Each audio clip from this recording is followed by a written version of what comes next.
மார்னிங்மா. Good morning dad. Coffee சாப்பிடுறீங்களா? மேடமா, நான் சாப்பிட்டேன். இப்பதானே எழுந்து வரீங்க, அதுக்குள்ள எப்படி காஃபி சாப்பிட்டீங்க? அப்பா சீக்கிரம் எழுந்துட்டமா. 3 o'clock ஹேட் காஃபி. அதுக்கப்புறம் 5 மணிக்கு ஒண்ணு, திரும்பவும் 6 மணிக்கு ஒண்ணு.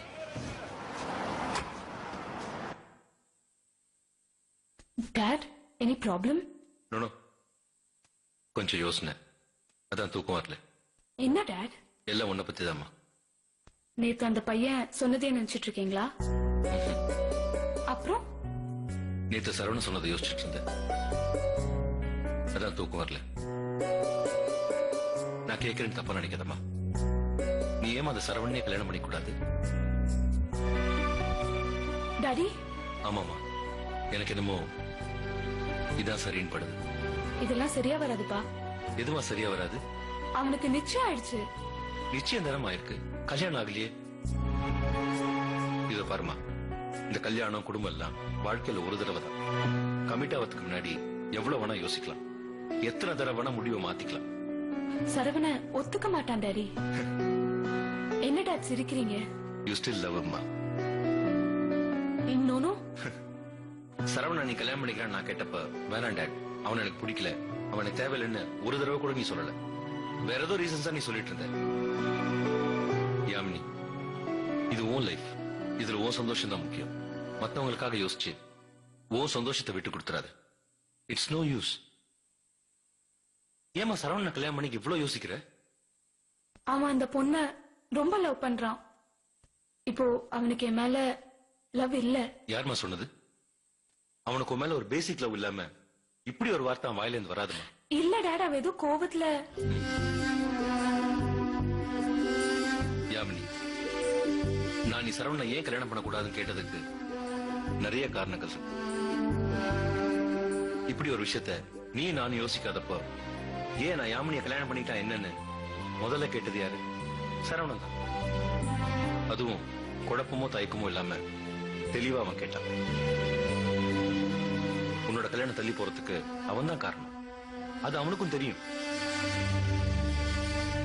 நியாயமா பார்த்தா அதுக்கும் அவன் தான் ரெஸ்பான்சிபிள். நீங்க 2 பேரும் 2 வருஷமா லவ் பண்ணிருக்கீங்க. அப்ப வேணான்னு தோணுது, இப்ப சரின்னு தோணுது. இதுல ஒண்ணும் தப்பு இல்லைன்னு தான் நான் நினைக்கிறேன்.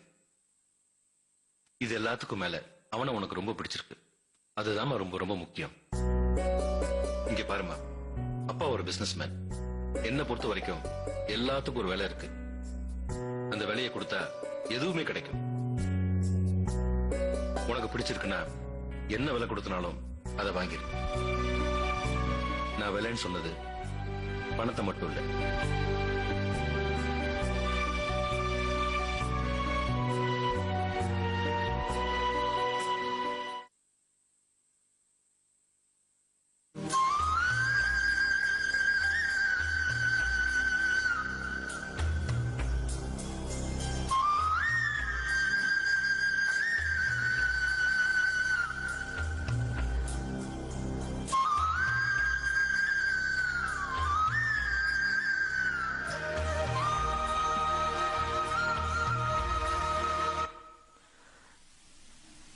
ஹலோ.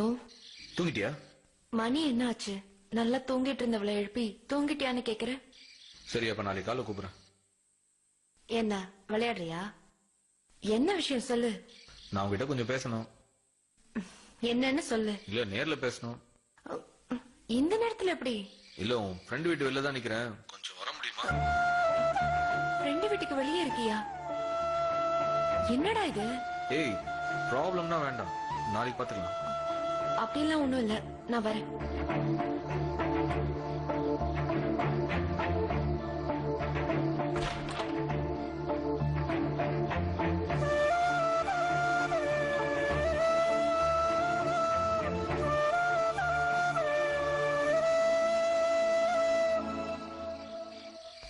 என்ன ஆச்சு? என்னடா இந்த நேரத்துல? ஏதாவது பிரச்சனையா? பிரச்சனை தான் ஒண்ணும் இல்ல, உங்ககிட்ட கொஞ்சம் பேசணும்.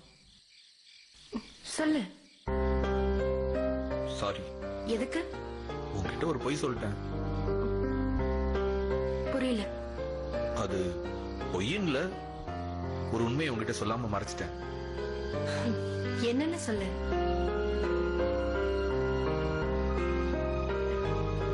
என்னன்னு சொல்லுடா. இன்னைக்கு யாமினிய பொண்ணு பக்கம் வந்துட்டு அவளை பிடிக்கலன்னு சொல்லிட்டு போனாங்கன்னு சொன்னல. ஆமா. உண்மையா என்ன நடந்துச்சுன்னா 4 வருஷம் 2 பேரும் சேர்ந்து குடும்பம் நடத்துவீங்க. பிடிக்கல என்னதும் யுஎஸ் யூகேன்னு வந்து செட்டில் ஆயிடுவா. ஆமாடா, அவளுக்கு என்ன பிடிக்கும், எனக்கு அவளை பிடிக்கும். என்னடா பண்ணுவா? சாரி.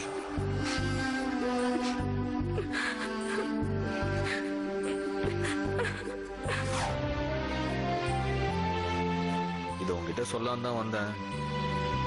சொன்னா நீ எப்படி எடுத்துப்பியோன்னு தெரியல. டார்ச்சர் ஆயிடுவேன்னு தோணுச்சு.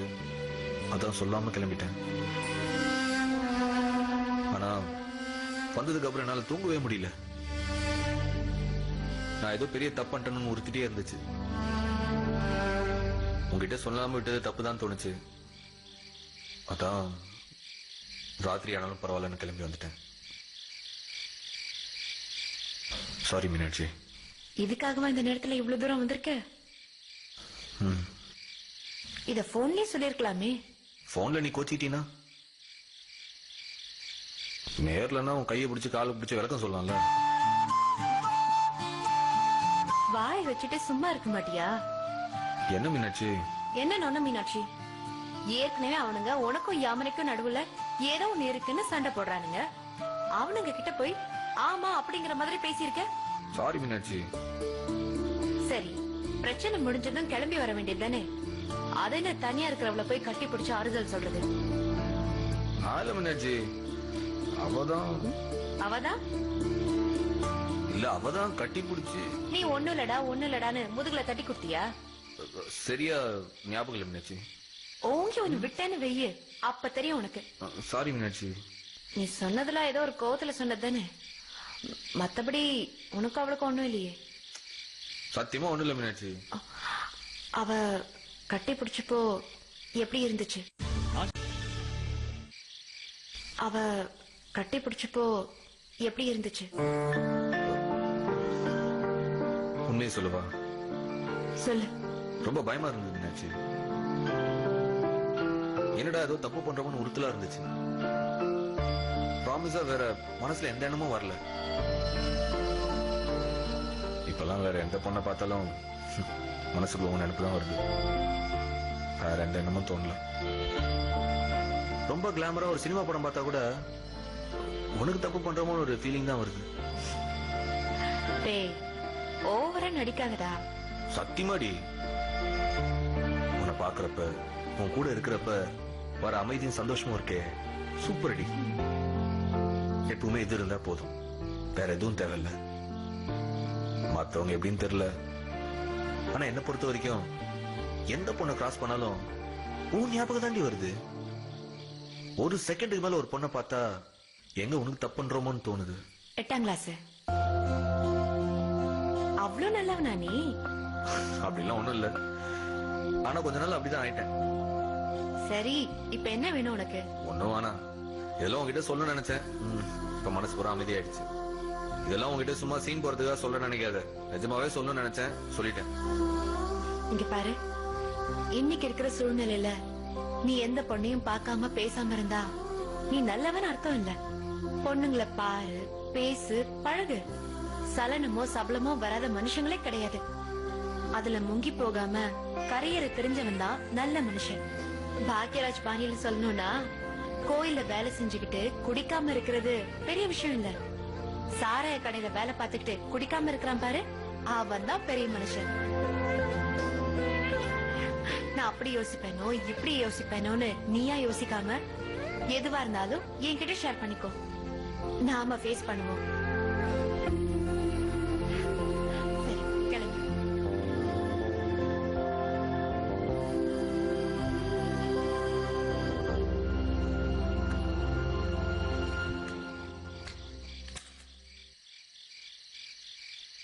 Saravana,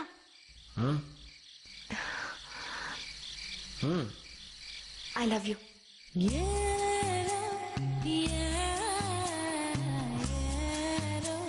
I love you too.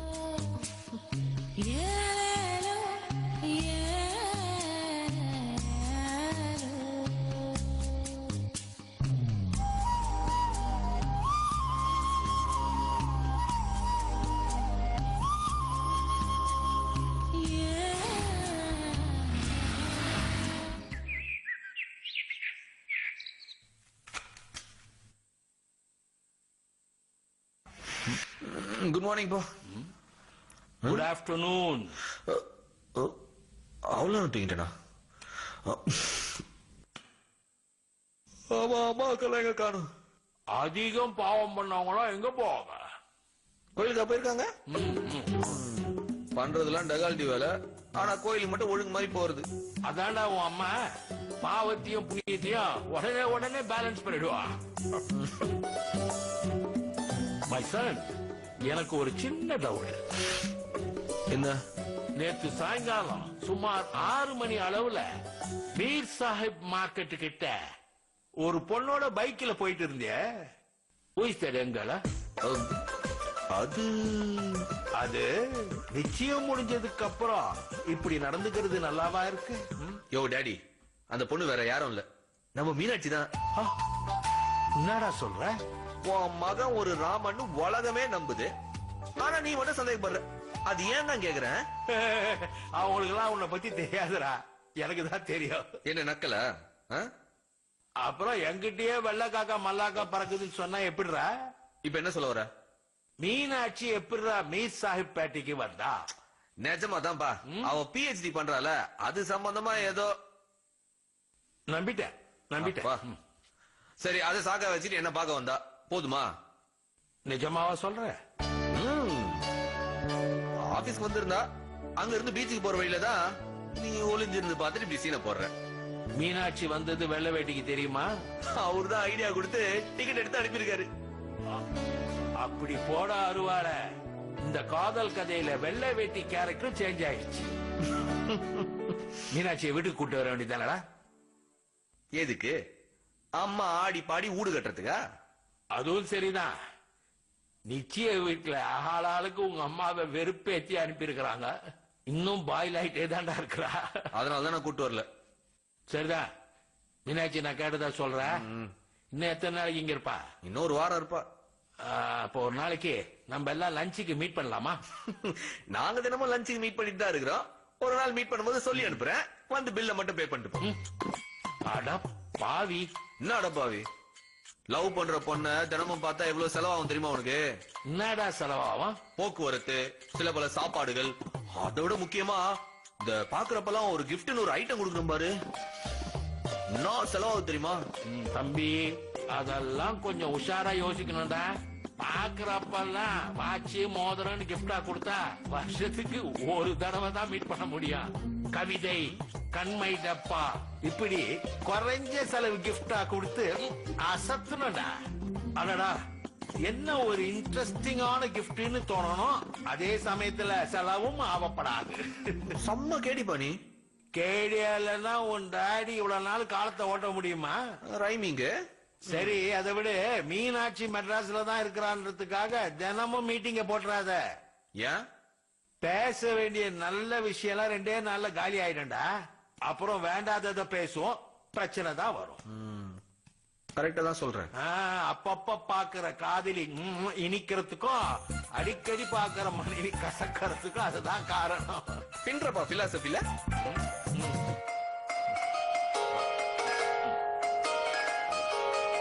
ஒரு நிமிஷம் நான் வந்துடுறேன். நில்லு. யாரு? யாமினியா? அது எப்படி கரெக்டா சொல்ற? நீ ஓரம் கட்டுறதுல இருந்தே தெரியுதுடா. பேசு. சொல்லி அம்னி. இப்போ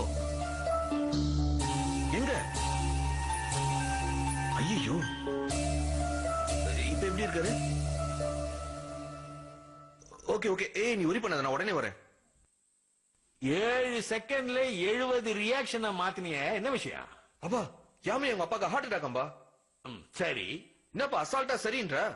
அவங்க அப்பாக்கு அட்டாக். தம்பி, இது நல்லதுக்கு இல்லப்பா. என்னப்பா சொல்ற? அவ அப்பாக்கு அட்டாக் வந்ததும் அவ உனக்கு போன் பண்றாள்னா என்ன அர்த்தம்? என்ன அர்த்தம்? அதிக சந்தோஷத்திலயும் அதிக துக்கத்திலயும் ஒரு பொண்ணு உன்னை கான்டாக்ட் பண்றாள்னா அவ உனக்கு ரொம்ப க்ளோஸ்னு அர்த்தம். பார், எல்லாரையும் பாக்குற மாதிரி என்னையும் பாக்காத. காதலுக்கும் நட்புக்கும் எனக்கு வித்தியாசம் தெரியும்.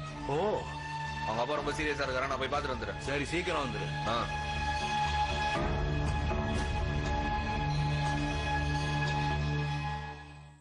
ஆசீர்வாத் மிஸ்டர் ரவீந்திரன். சரோ, ஏய் யாமினி, உங்க அப்பா எப்படி இருக்கு? இப்போ ஓகே தான். ஆனா அடுத்த 12 hours அப்சர்வேஷன்ல இருக்கணும்னு சொல்லிருக்காங்க. இன்னொரு அட்டாக் வந்தா கஷ்டம் தான் சொல்றாங்க. வா போய் பார்க்கலாம். இல்ல, அதுக்கு முன்னாடி நான் உன்கிட்ட ஒரு முக்கியமான விஷயம் பேசணும். சொல்லு. நீ எனக்கு ஒரு சின்ன ஹெல்ப் பண்ணணும்.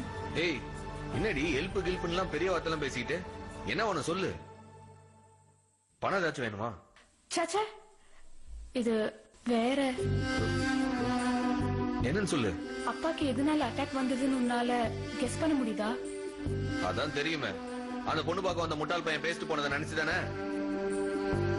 அதான் அன்னைக்கே அவனை உதச்சி அமிச்சாச்சே, அப்புறம் என்ன அதை பத்தி யோசிச்சுட்டு? அவன் போனதுக்கு அப்புறமும் அவரு அதேதான் பேசிட்டு இருந்தாரு. நீ சரவணனும் பிரிஞ்சிருக்க கூடாது, அவனே தான் கல்யாணம் பண்ணிட்டு இருந்திருக்கணும், அப்படி இப்படின்னு ஏகப்பட்ட கருத்து. ஏய் என்ன யாமினி, எனக்கும் மீனாட்சிக்கும் நிச்சயம் எல்லாம் ஆயிடுச்சு. இன்னும் 2-3 மாசத்துல கல்யாணம் வேற. இதெல்லாம் ஒரு புரியுதா இல்லையா? அதெல்லாம் புரியுது. ஆனா எங்க அவர் அதெல்லாம் யோசிக்கிறாரு சொல்லு? என்னோட அப்பாவா எனக்கு எது நல்லதோ அத பத்தி மட்டும்தான் அவர் யோசிக்கிறாரு. இதெல்லாம் சரிப்பட்டு வரதான் அவர்கிட்ட சொன்னியா? அடிச்சு சொல்லிட்டேன். இந்த பிரச்சனைனால்தான் அவருக்கு அட்டாக்கே. இப்ப என்ன பண்ணோம்? அதுக்காக தான் உன்கிட்ட ஒரு உதவி கேக்குறேன். என்னன்னு சொல்லு. எனக்காக நீ ஒரே ஒரு பொய் சொல்லணும். பொய்யா? ஆமா. யார்கிட்ட? எங்க அப்பா கிட்ட. என்னன்னு சொல்லணும்? ஒண்ணும் இல்ல. என்னன்னு சொல்லு. சீரியஸா எடுத்துக்காத, சும்மா பொய் தான். சரி, அதுதான் என்னன்னு சொல்லு. உனக்கு என்ன கல்யாணம் பண்ணிக்க சம்மதம்னு எங்க அப்பா கிட்ட சொல்லணும்.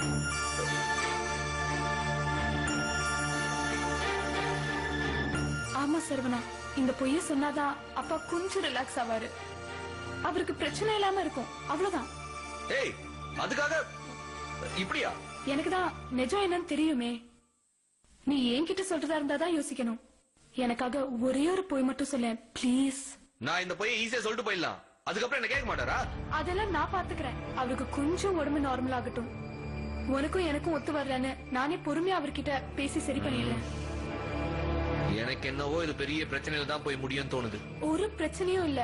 இந்த பொய்ய நீ சொல்லலனா தான் எங்க அப்பாக்கு பெரிய பிரச்சனை. ஏய் என்னடி இவ்வளவு ஈஸியா சொல்ற? இது எவ்வளவு பெரிய விஷயம் தெரியுமா? வெளியில தெரிஞ்சா என்ன ஆகும்? யாருக்கும் தெரியாது. அப்பா டிஸ்சார்ஜ் ஆனதும் 6 மாசம் ரெஸ்ட் எடுக்கிறதுக்காக அத்தை வீட்டுக்கு லண்டன் போறாரு. அவர் திரும்பி வரதுக்கு முன்னாடி இந்த விஷயத்த எந்த பிரச்சனையும் இல்லாம நான் முடிக்கிறேன். Trust me Saro. இதனால உனக்கோ மீனாட்சிக்கும் உனக்கோ நடக்க போற கல்யாணத்துக்கோ எந்த பிரச்சனையும் வராது. அதுக்கு நான் கேரண்டி. ப்ளீஸ் சரோ, எனக்காக இந்த ஒரே ஒரு ஹெல்ப் மட்டும் பண்ணு. இத நான் மீனாட்சி கிட்ட பேசணும். மீனாட்சி கிட்ட பேசினா இது சரியா வருமான்னு எனக்கு தெரியல. ஆனா உனக்கு சொல்லணும்னு தோணுச்சுன்னா சொல்லு. அப்புறம் அவ வேணான்னு சொல்லிட்டான்னு வந்து என்கிட்ட சொல்லாத. அதே மாதிரி அவ ஒன்னும் தப்பா எடுத்துக்க மாட்டா சரோ. எதுவா இருந்தாலும் கொஞ்சம் யோசிச்சு பண்ணு. என்ன கேட்டா இது யாருக்கும் தெரியாம இருக்கிறது தான் நல்லது. என் அப்பாவை காப்பாத்த எனக்கு வேற வழி தெரியல. ப்ளீஸ் சரோ, எனக்காக இந்த ஒரே ஒரு ஹெல்ப் பண்ணு. நான் டாக்டர் பார்த்துட்டு வந்துடுறேன்.